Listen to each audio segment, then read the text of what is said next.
Greetings, ladies and gentlemen. I'm your narrator, Not-So-British-Brit, and in today's narration, we'll be doing a piece by none other than myself. I hope you enjoy. Let's begin. Okay, class, we have a new student today. I assume you've heard of the newly found species humanity? Mr. Asantedin was a well-respected teacher in the Institute of Learning on the planet Maginan, his homeworld, a semi-core world with a population of 3 billion. Maginan had nearly all known species, big or small, as it was in a very good location for most to visit. Mr. Asantedin was an 8-foot-tall magistra. The magistra were an avian race that were very colourful in nature and usually highly intelligent. Mr. Asantedin spoke with a posh accent and moved with a high level of smoothness. Each stride made him seem like he was floating. The students had a look of shock on their faces, obviously understanding the meaning behind the teacher's words. One student raised her hand. Yes, Javqua, what is your question? Javqua was a bipedal reptilian species called Krakavak, standing on average at 7 foot tall, quite small compared to most species of the galactic government, but were considered one of the most deadly because of their razor-sharp talons and teeth. Of course, you can't forget their unmatched speed and agility. Overall, they were one of the most competent predators in the known galaxy, but even if her species was the most competent, it was hard to say, as only 3 out of the 78 species in the known galaxy were carnivores, making her quite lonely, as most species were afraid of her. Do we get to see a human? Yes, you will get to meet a human. Not just meet, we will have a human attending this very institution. If I'm correct, none of you have ever seen a human being before, only heard rumors? The class nodded in unison. A look of great curiosity covered the crowd. Okay, class, I'll give you 10 minutes to converse before the human arrives. The class of about 30 students started to converse theories and rumors that had spread since first contact not so long ago. Only the diplomatic corps had actually seen humans. Of course, some lucky few had seen them at a glance as they passed by, but that was just by pure luck. Some talked about them being strong enough to rip the arms of any creature that would try to fight them, and some talked about them having a brain so powerful it could perceive time at a slower rate if needed. The teacher smiled. He hadn't had his students so excited in a long time. Of course, he had seen the human already, to give him time to alleviate the shock from his system. There was a knock on the door, and all fell silent. It was finally time. Time to meet this new, amazing, yet terrifying species. The door slid open, and the headmaster walked in with a small bipedal mammal. The class was shocked. This small, harmless-looking being was supposed to be the hellworlder. It didn't even have claws or a tough-looking hide. None of the students thought this was the right being, all but one.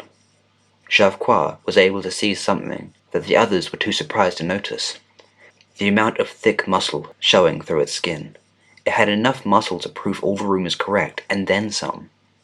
The small being walked behind the headmaster without making any noticeable footsteps, which made it all the more terrifying, as all other species could be heard by their footsteps, making humans a naturally stealthy species. Again, only Javqua noticed this. To all the other students, this human seemed like a joke. The small being made its way to the front of the classroom. It moved with very fluid motions, in a way, graceful. As it and the headmaster got to the front, the headmaster started to speak. Okay, students, this is Thomas Martin. As you can plainly see, he is of a new species that you are most likely already aware of, if at least only in name. Thomas is a human. Humans are a hellworld species from the Sol system. If you have any questions for Thomas, you can ask them now. Nearly all the students raised their grasping appendages. A magistrate was picked to speak first. Not to be rude, but why are you so small and weak-looking if you're a hellworlder? You don't even have claws. Thomas was a little shocked at the bluntness, but answered anyway. Well, I guess you could say we are short compared to other species, thanks to our homeworld's heavy gravity. The other things are a little harder to explain, as it is thanks to evolution and not something we could really change. Again, the class was shocked, not by his explanation, but his voice. It seemed way too smooth. His mouth seemed to be designed to speak complicated languages. This time, even Javqua was surprised. Of course, a happy surprise, but a surprise nonetheless. The next question came from the back. "What do you eat? Just wondering, because your eyes face forwards, but I can't see any overly sharp teeth." That's a good question. And yes, we are predators. More specifically, omnivores. That also explains our teeth, as most of the back ones are designed for plant matter, but if you look closely, Tom pulls his lips up to show his teeth. You can see that we have small canines and other such meat-eating teeth in the front. They might look flat, but are actually quite sharp. Apparently we're the only omnivores on the galactic stage. Most of the class was on the verge of legging it after hearing Tom's explanation. Again, all but one. The only other predator in the room, Javqua. She was on the verge of a toothy grin as she finally could talk to someone who wouldn't be looking for an escape route as soon as she made eye contact. After that, Thomas was asked to take a seat. The headmaster noticed that most of the students looked slightly scared, even if they were doing a great job to hide it. So he placed him in one of the many empty tables surrounding Javqua, as he knew she wouldn't be on edge. It was also a good idea as he knew Javqua got quite lonely being the only predator in the room, and felt this would greatly increase her morale. Thomas walked over to the table on the right of Javqua.